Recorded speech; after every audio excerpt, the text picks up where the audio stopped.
The law is finally catching up to men who got away with sex crimes in Minnesota years ago. At least 3 suspects pleaded guilty after investigators examined untested rape kits. Tonight, WCCO's Jennifer Mayerle explains why it could still take years to catch offenders who escape justice. Duluth police went from having the highest number of untested sexual assault kits in the state Behind every one of those sex kits is an individual. to being the only department to submit their entire backlog to the BCA for testing. We went kind of alone and said, let's try to figure out how to right the ship. A federal grant allowed the department to assemble a team, a program coordinator, victim advocate, and designated investigator.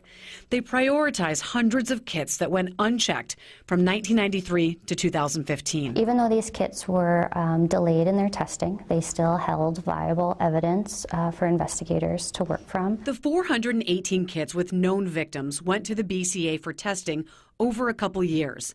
Of those, 203 had viable DNA to be uploaded to a database maintained by the FBI.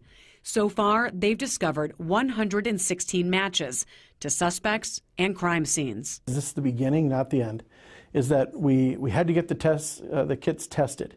Now that they're tested, the real work happens. So now we have the ability with this evidence to hold them accountable for a crime that perhaps happened many, many years ago. It starts with victim notification. For some of these cases, it's been 20 years, and we want to limit the amount of re-traumatization that's taking place. If a victim wants to participate, investigator John Barrett starts digging into the case. Now you have a starting point. So you're like, okay, how did that DNA get there? Does this victim know this person? Is it consensual partner DNA? Where was the DNA found? Barrett has referred 20 cases to the county attorney's office for prosecution. 3 men pleaded guilty.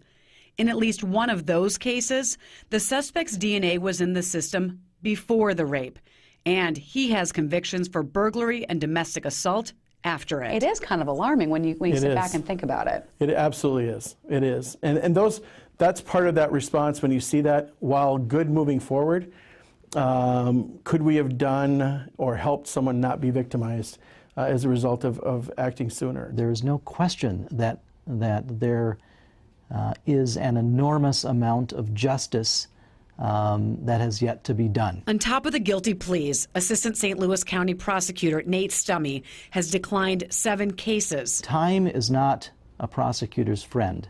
The more time that passes, witnesses move on, they disappear. 10 other cases are currently going through the court.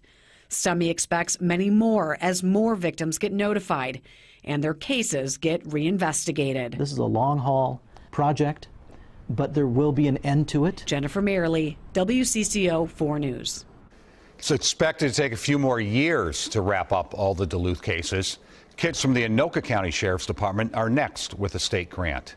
That is another 495 untested kits. In all, there are roughly 3,000 kits across Minnesota that still need to be submitted.